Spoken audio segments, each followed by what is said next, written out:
At kumalat ang balitang ito tungkol sa kanya sa buong Judea, at sa buong palibot-libot ng lupain. At ibinalita kay Juan ng kanyang mga alagad ang lahat ng mga bagay na ito. At sa pagpapalapit ni Juan sa kanya ng dalawa sa kanyang mga alagad, ay sinugo sila sa Panginoon, na nagpapasabi, "Ikaw ba gayaong pari rito, o hihintayin namin ang iba?" At pagdating sa kanya ng mga tao, ay kanilang sinabi, "Pinaparito kami sa iyo ni Juan Bautista, na ipinasasabi, ikaw ba gayaong pari rito, o hihintayin namin ang iba?"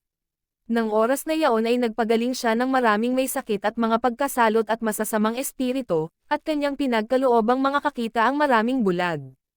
At sumagot siya at sa kanila'y sinabi, "Magsiparon kayo, at sabihin ninyo kay Juan ang mga bagay na inyong nangakita at nangarinig, ang mga bulag ay nangakakakita, ang mga paylay ay nagsisilakad, ang mga ketungin ay nanggalilinis, at ang mga bingi ay nangakaririnig, ang mga patay ay ibinabangon, sa mga dukha ay ipinangangaral ang mabubuting balita.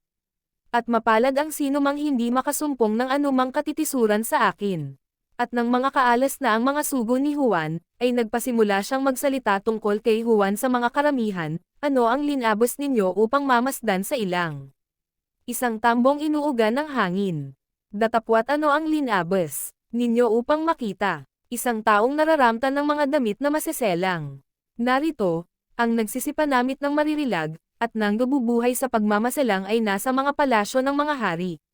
Datapwat ano ang linabos ninyo upang makita? Isa bagang propeta? Oo, sinasabi ko sa inyo, at higit pa sa isang propeta. Ito yaong tungkol sa kanya'y nasusulat, narito, sinusugo ko ang aking sugo sa unahan ng iyong mukha, na maghahanda ng iyong daan sa unahan mo. Sinasabi ko sa inyo, sa mga ipinanganak ng mga babae ay walang dakila kaysa kay Juan, gayon may ang lalong maliit sa kaharian ng Diyos ay lalong dakila kaysa kanya. At pagkarinig ng buong bayan, at ng mga maninangil ng buwis ay pinatotohanan ang Diyos, na nagsipagbautismo ng bautismo ni Juan. Datapwat pinawalang halaga ng mga Fariseo at ng mga tagapagtanggol ng kautusan sa kanilang sarili ang payo ng Diyos, at hindi napabautismo sa kanya. Sa ano ko itutulad ang mga tao ng lahing ito, at ano ang kanilang katulad? Tulad sila sa mga batang nanggakaupo sa pamilihan, at nagsisigawan sa isa't isa, na sinasabi, "Tinutugtugan namin kayo ng plota, at hindi kayo nagsisayaw, nanambitin kami at hindi kayo nagsitanjes."